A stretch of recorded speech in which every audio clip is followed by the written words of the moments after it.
Nous avons entendu des paroles tumaze kumva très amajambo puissantes. y'ububasha bwinshi no kwifuje kukwigumira nicaye hanyuma nkavuga Levons-nous Ni- et adorons. duhaguruke dusenge.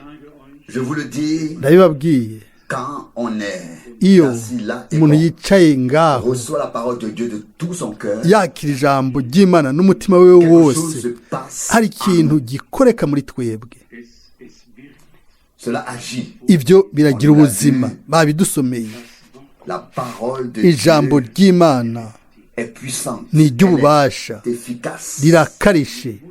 Et je dois dire, ndategezwa elle kuvuga a agi. ntiryakoze. J'aurais aimé no kwifuje m'asseoir tout kwicarira tranquillement dans la pièce ntekanye mu voisine cumba cy'iruhande, pour hanyuma écouter nkumviriza mes frères bene data apporter la parole. bazana ijambo. Cela m'a réjoui ibyo byanejereje de tout cœur. n'umutima wose. Ce qui m'a un peu attristé, ikintu cyambabaje gato ni uko twese tudashobora gukurikira nk'uko twabikora. kumbure turabikora tutabyerekanye, c'est également possible. kandi ibyo nabyo birashoboka. ariko mwibaze Aux paroles que ku majambo ayo Imana yatubwiye, à la richesse mu butunzi de la parole que bw'ijambo nous avons entendue. ubwo tumaze kumva. Ce qui nous a été donné par grâce cyo twahawe ku est tout bw'ubu simplement énorme.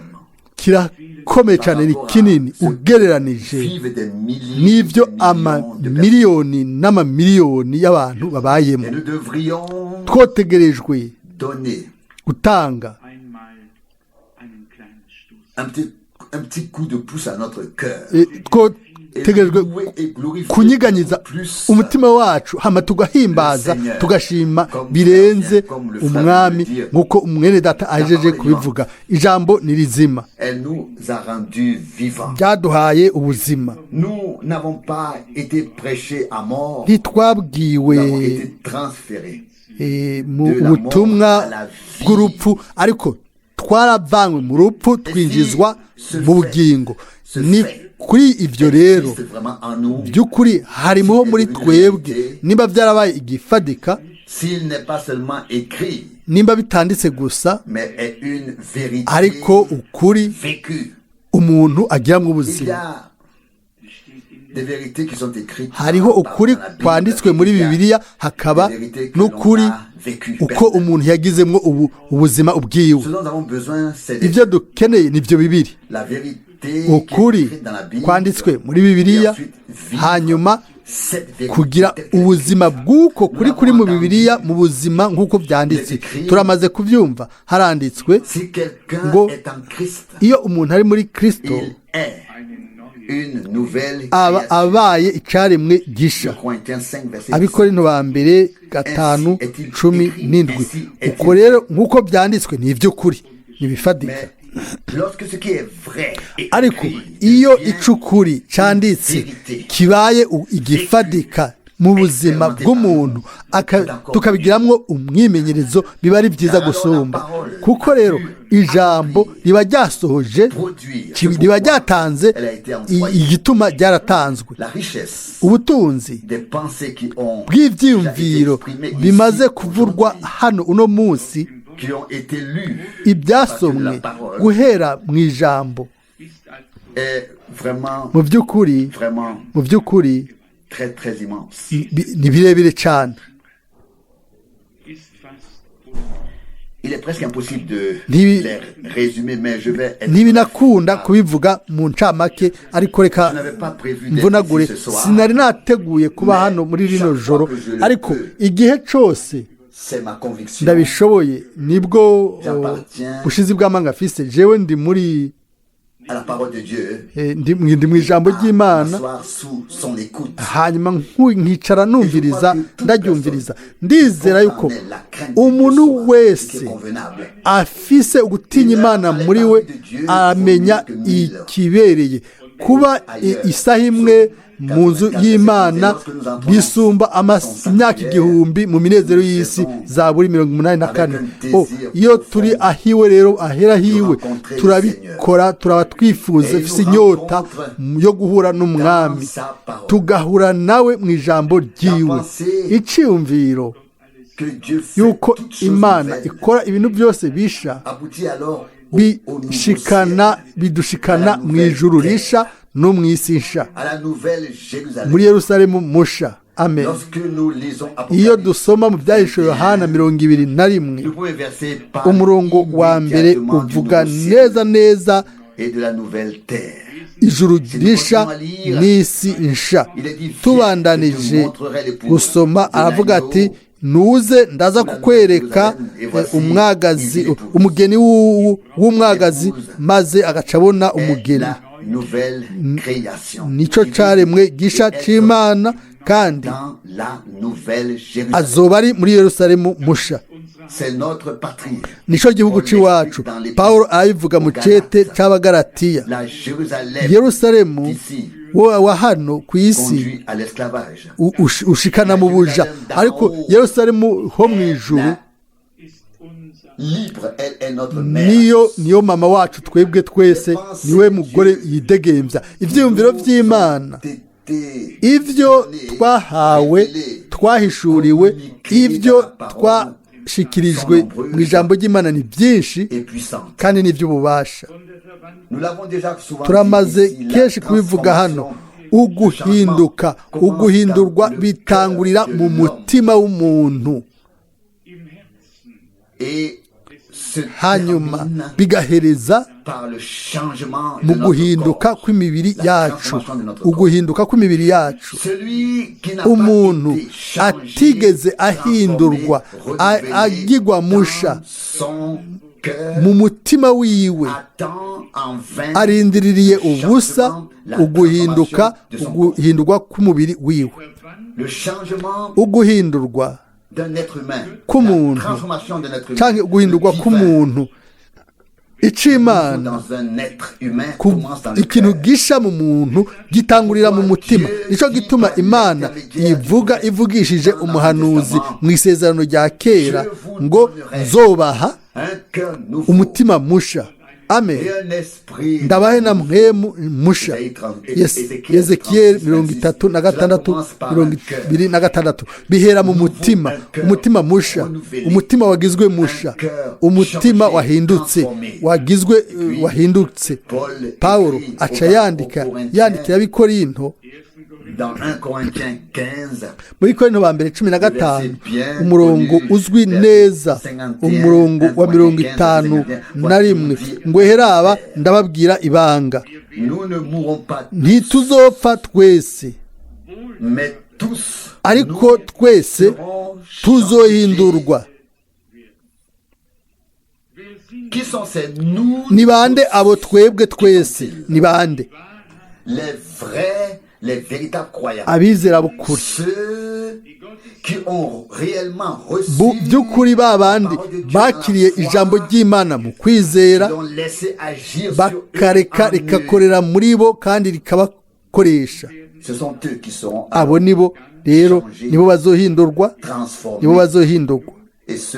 kandi murongo wa 52 mu kanya gato, mu kanya nk'ako gukubita ingohe, aho inzamba y'iherezo izovugira.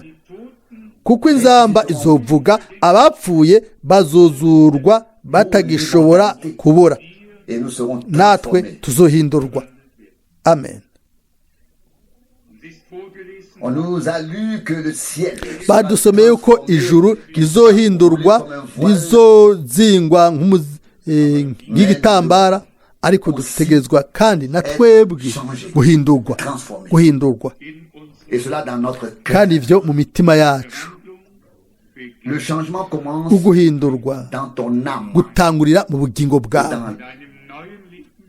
no mu bwanje, kubw'ubuzima bushasha ubwo twakira duhawe n'Imana. Turaza kugaruka mu mirongo yindi mu kanya, ndibaza mu kanya nasomye murongo wo muri Mariko igice cya kane nimba ntihenze mariko kane igice cya kane handitswe ku murongo wa 33 na 34 kandi ababwira ijambo ry'Imana mu migani myinshi imwe niyo uko bashobora kumva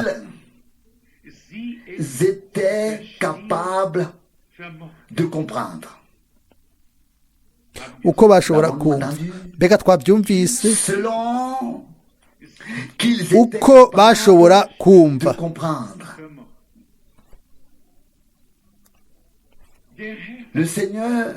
umwami iminsi yose ntiyabwira igugu ry'abantu bose bijanye n'uko yabishobora n'uko bashobora kubyakira abizera abashobora gutahura none byoba bimariye iki umuntu ko umwami amuvugisha akamuvugisha umunsi wose wuzuye mu gihe atari karatahura umwami yavugira mu migani turabizi ariko hano nari ndajwe ishinga nashaka umurongo wa 34 reka sube mu 33 kandi ababwira ijambo ry'Imana mu migani myinshi imwe niyo uko bashobora kumva ko bashobora kumva kandi atabaciriye umugani ntaco yababwira ariko yihereranye n'abiwe bigishwa akabibasobanurira byose amen byose atari gusa kimwe canke ibintu bibiri ariko byose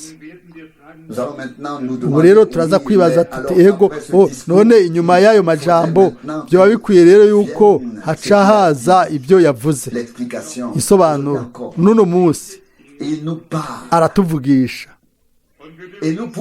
turashobora kuvuga yuko atari mu migani ariko aratuvugisha mu buryo bwuguruye mu buryo butomoye bivuciye ku guhishurirwa biciye ku kumurikirwa na mpwemu yera kubwo umuco waguye ku ijambo kuko umuco canke ijambo ubwaryo ni umuco turabona yuko buno nyene igihe Imana ifise ikintu igeneye umuntu iyo umuntu adafise ukubaha na gato ijambo ry'Imana ni gute none Imana yoshobora kumubwira ntibishoboka ubwa mbere umuntu ategerezwa kuba afise ukubaha kw'Imana ugutinya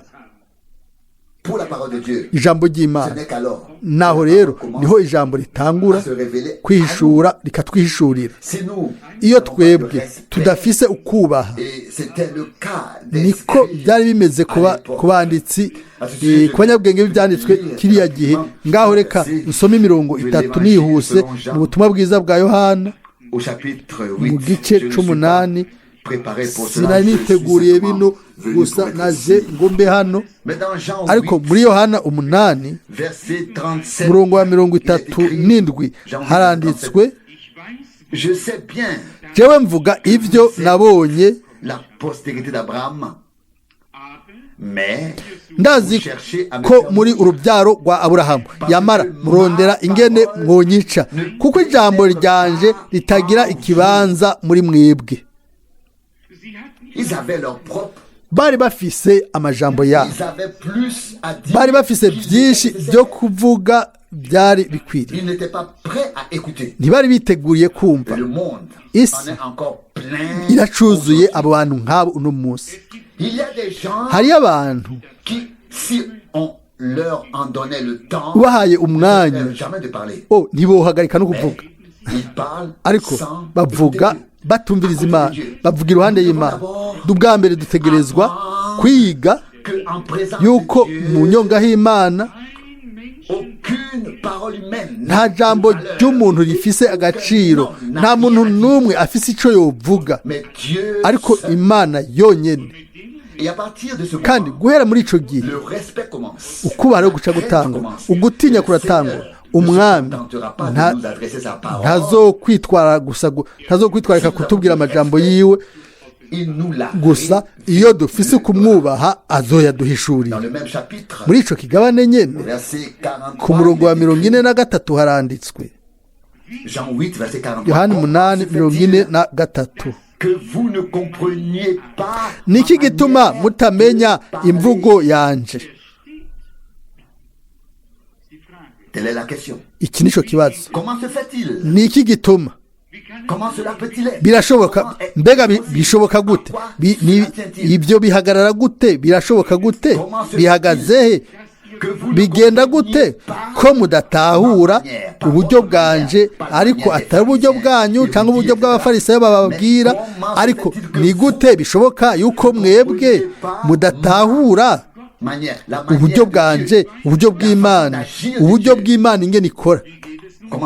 bishoboka gute yuko mutumva imvugo yanje, imvugo yanje? hanyuma haza inyishu, nuko mudashobora kumva ibyo amajambo yanje asobanura. isi iruzuye abantu nk'abo no munsi. iyo nimba mu kanya twavuze yuko ijambo ry'Imana riri hose, nibyo 100%, ariko umuhanuzi Yeremiya arandika ati ikaramu by'abanyabwenge byanditse barihinduye ikinyoma. ijambo ry'Imana ni ijambo ry'Imana, ariko iyo abanyabwenge byanditswe n'abafarisayo iyo bakoze iki? uwo murongo ni umwe mu mirongo ihambaye kumbure uhishura kino kigabane. 43 ni iki gituma mutamenya imvugo yanje? inyishu umurongo wa 43 nuko mudashobora kumva ijambo ryanje ibyo risobanura. ntibari biteguye kumva. ndabisubiyemwo, isi iruzuye abantu nk'abo uno munsi, ntibanashaka no gutangura kumviriza. no munsi nasomye mu gitabo cy'ibimatanijwe indwi ni nk'imirongo 3, aho mwene data Branham avuga mu buryo bwumvikana ati, ni mwazanira ijambo umuntu atiteguye kumva, aho rero mureke atekanye, kuko Imana ntacifise ikorana n'uwo muntu. uwo muntu uwo Imana ifitaniye nawe ico igomba gukora azoba yiteguye kumva ijambo ry'Imana.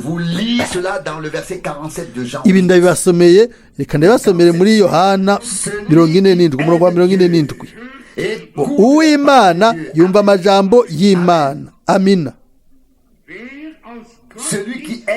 uw'Imana yumva amajambo y'Imana. aca tubona yuko yabyawe n'Imana. uw'Imana by'ukuri uwabyawe n'Imana yumva amajambo y'Imana akayizera. ijambo kuri we rica ricika uguhishurirwa kuzima. umwami yategerezwa kwigisha abanyabwenge b'ibyanditswe.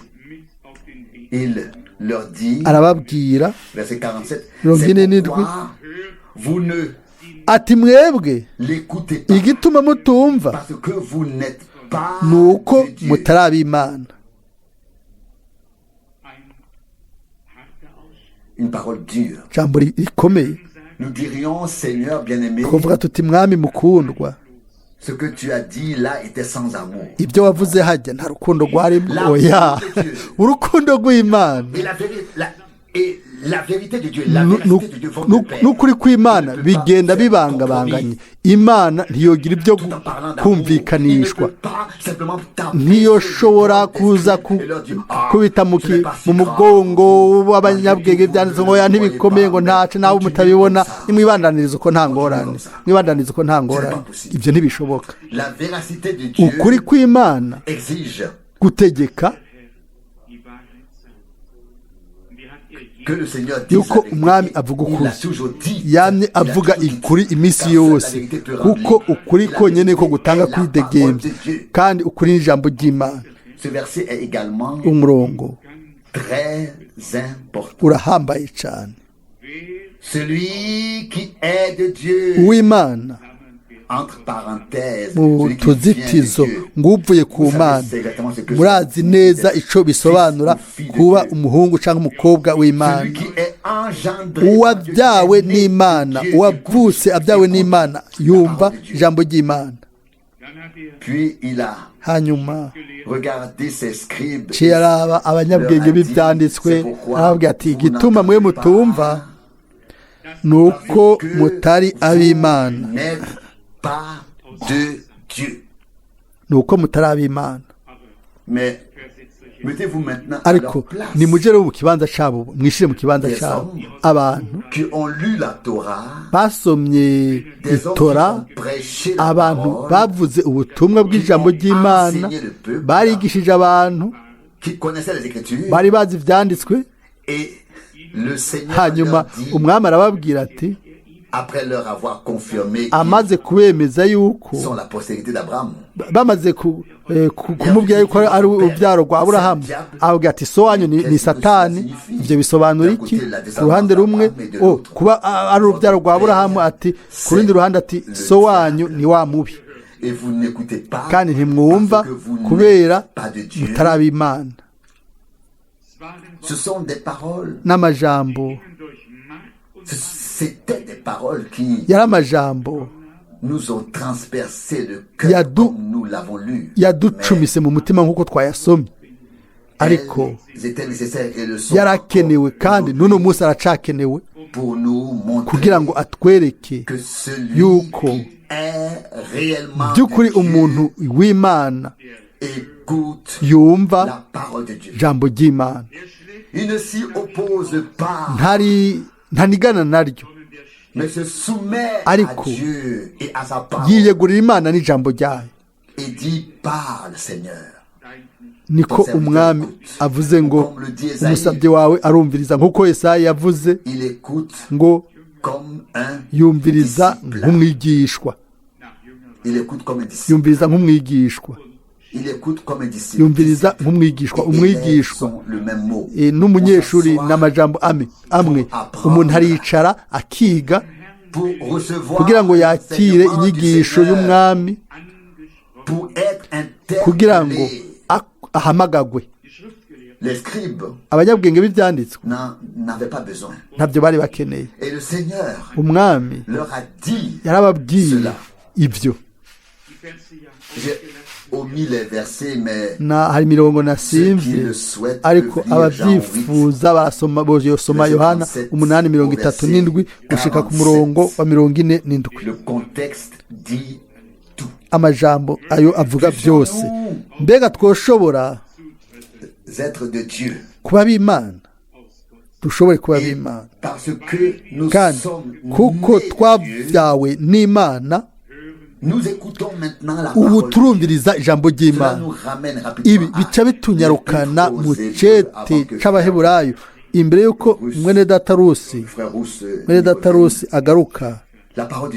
Ijambo ry'Imana ni inkota ikarishe gusumba ubugi bubiri, riranyengetera rifise ubugi buruta ubw'inkota zose, rikinjira naho ritandukanya ubugingo n'impwemu, rigatanya ingingo n'umusokoro, risuzuma ivyo umutima wiyumvira ukagabira, rinyengetera byose, riratandukanya, riraca urubanza. Twabisomye mu gice ca 4 mu cete c'Abaheburayo kivuga ic'uburuhukiro n'ubugarariji, rero n'ukungene tutategerezwa kugwa. Hanyuma umurongo wa 12, kuko ijambo ry'Imana ari rizima, Abaheburayo 4:12, rifise ubukuba, rifise ubugi buruta ubw'inkota zose, rikinjira naho ritanya ubugingo n'impwemu, rigatanya ingingo n'umusokoro, risuzuma ivyo umutima wiyumvira ukagabira. Amen. Mwami wacu yavuze kiriya gihe ati nta n'umwe ncira urubanza, ariko ijambo iryo mwanyumvanye niryo rizobacira urubanza kuri uriya munsi. Natwe turamaze kumva ijambo ry'Imana mu mwuzuzo waryo wose. Ni ijambo niryo rizoducira urubanza, nico kizokwisungwa, nico kizorabwa mu kuducira urubanza, ku rubanza rwacu. Sinza kugaruka ku gice ca mbere, kuko cela dépasserait le cadre d'une étude biblique. Byo wabirenganye kwihweza ikigwa ca Bibiliya. Vous avez suivi nimba mwakurikiye basi imirongo 6 canke 7 yo mu isezerano rya kera hajya iravugwa, kandi iyo wobaza umunyeteolojiya ngo niyishure ku murongo w'9, sinzi nimba yo bishobora kuvuga icyo ari cyo cyose. Abaheburayo igice ca mbere umurongo w'9, reka nsome umurongo w'9, ntaco nza kuvuga ko nabishobora. Abaheburayo igice ca mbere umurongo w'9, wakunze ukugororoka wanka ubugarariji, nico catumye Imana niyo Mana yawe ikurobanuza amavuta y'umunezero. Ubu rero ni iki? Ngo nico catumye Imana niyo Mana yawe. Ninde yakoze iki? Yagikoreye nde? Habaye iki hano? Nibijanye n'iki? Mbega uburebure, mbega ubwina mu butunzi n'ubumenyi bw'Imana. Nimunyemerere mvuge icyumviro hano. Igice co ku isi c'umwami wacu, umubiri upfa, reka nubahuke, wategerezwa kwambikwa kuba Imana, wategerezwa kugira ubumana, yategerezwa guca mu kuzuka, ariko ivyo ni iby'umubiri, nibyo ku isi. Kandi muri uwo mubiri ugusigwa kwa mpwemu kwarawujeko kugira ngo asabe uburenganzira bw'Imana kuri uwo mubiri. Tuzogarukaho mu gihe nicashika. Imana yari igomba kugarura abahungu n'abakobwa biwe, bari abantu bari mu mero y'Imana. Muzobona yuko bikwiye yuko abo bose bagomba guhindurwa, bategerezwa kuzuzwa bwa bushobozi nyene bwa mwemu, bumwe bwazura Yesu mu bapfuye. Amina. Abaroma 8:11. Ibyo byose bitwara byerekezaho. Ni birebire cyane ku buryo twobyinjiramo mu bwina muri kino cyumviro. Ubu tuvuge mu ncamake. Imana yigaragaje nk'umuntu, yarihishuye, kandi uko guhishurwa kw'Imana nk'umuntu kwategetswe kubaho kubwo ineza yacu, kandi byarabaye kugira ngo twebwe dushobore kugarukanwa mu mero y'Imana, tuve mu mero y'abantu isi irimo, tushigwe mu mero y'Imana. Ubwa ku ntango twaremwe mu ishusho y'Imana. Imana yaremye umuntu, yaramubumbye mu mwivu. Imana ntiyari mu mubiri. Umuntu rero acaragwa, agwa ari mu mubiri. Imana ica iva mu mubiri wayo w'imhemu kugira ngo yinjire mu mubiri ugaragara, ivukira muri ino si nkawe nanje kugira ngo aducungure. We nk'imfura muri bene se benshi, mwibaze gato. Ubwa mbere hano ni imfura kuko niwe mfura, hanyuma imfura buno nyene Imana yasizwe amavuta. Murashobora gusoma yuko Imana yasize amavuta Yesu Kristo, hanyuma imugirira neza. Byakozwe n'intumwa 10:38, nk'uko bimaze kuvugwa mu mirongo myinshi cyane yovugwa yotondekwa, ariko ku mpera byose ni uguhishurirwa n'Imana. Umuntu yo kwimena umutwe ntamenye icyo abikoza, ariko iyo tubonye igihambaye ku Mana kubera ko yihishuye, ni ukuvuga ku bw'ineza yacu, kugira ngo tugaruke kuri yo. Aho rero dufite amashimwe kubwo ukurongorwa mu byanditswe byose n'ubufatanye. Turamubona nk'imfura muri bene se benshi, turamubona nk'umuhuza, nk'utuvugira, turamubona ahinduka mu bwiza bwiwe, akambikwa ubwiza bw'Imana, ava mu buntu nk'uko umuntu ari mu isi akinjira kuba mu Mana. Ngo Imana yagaragaye mu mubiri, itsindanishwa mu isi, yigishwa, aduzwa mu ijuru. Timoteyo wa mbere 3:16, byose byakozwe ku bwacu. Imana ishimwe kubw'ijambo ryayo ryera.